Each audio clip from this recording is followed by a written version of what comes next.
All right, look, we all know that we're big Lions fans. All right, you're not watching this video most likely unless you are. And yeah, we have a tendency to be, kind of rose-colored glasses here on this channel at times, but we also have to call it like we see it at times too. And there's a player for the Detroit Lions that simply has not been as good as he was last year, at least this first two games of the season. Well, we're going to give you bad news and good news in this one because it is true. Sam LaPorta has not been what he was last year. We're going to talk about the difference between this year and last year, but then we're going to talk because Dan Campbell flat out told us why.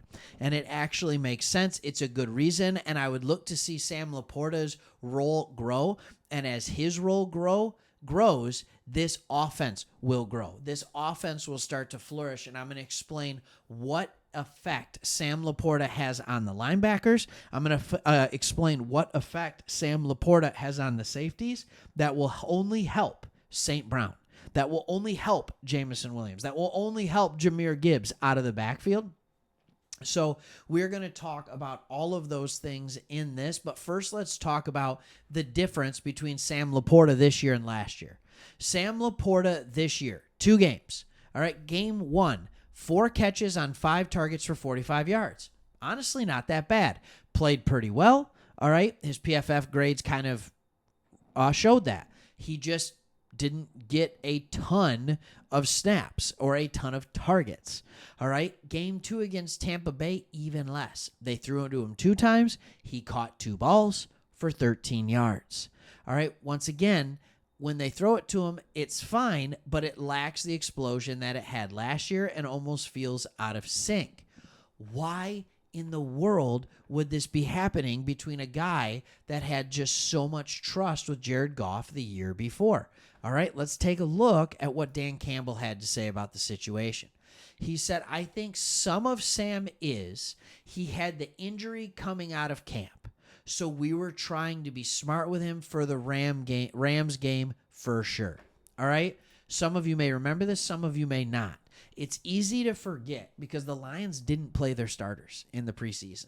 So it's really easy to forget that Sam LaPorta actually was injured for a large majority or the back end of training camp into the first 2 weeks of prep for the first regular season game. He was hurt.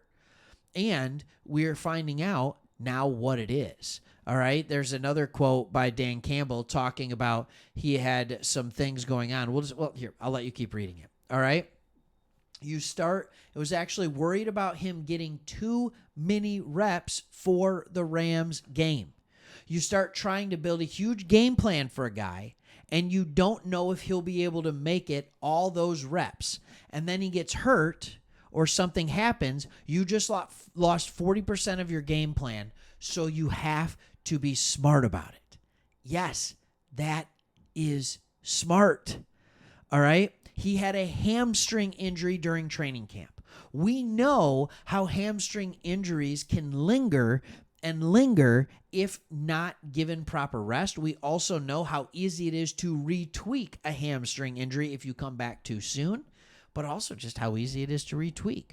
So Dan Campbell, yes, you want him back for game 1. You want him back for game 2. They're revenge games. They're against playoffs teams from last year. They're against good football teams at home. You need to get wins in these games. So you want Sam LaPorta there. But the fact is, he wasn't 100%.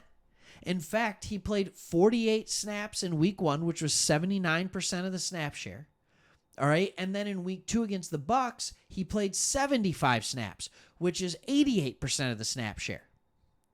All right. So why, if he's playing 79% and 88%, it's like, well, he's playing a lot.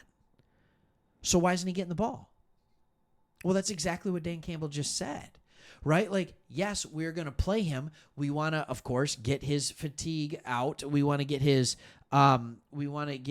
stamina up. We want to do all those things. But also, you can't put in 40% of your game plan surrounded around Sam LaPorta. So he's just there. He's playing. Now that he's played 2 weeks in a row, he's stayed healthy, especially with St. Brown being a little hurt. All right? We don't know if he's going to be back. if you want to talk about the St. Brown injury, go back. I made a video yesterday about it. Check that out. But I hope it's just a thigh contusion. There might be a little MCL sprain in there, but expect LaPorta to be a big part of the game plan going forward. I think there's two guys now that all of a sudden you can add to this game plan. I think you can have Sam LaPorta that you can start getting more, and I think a bigger part of the game plan is going to start being Tim Patrick because he's starting to understand this offense. Dan Campbell talked about him and how excited he is. I talked about that in the video last night as well. So I don't need to go back and say all the same stuff. All right. Campbell also added that the Buccaneers defense made a concerted effort to take LaPorta away. All right. He said last week we had some things for him. Heck, we had a couple plays down in the end zone that they took away.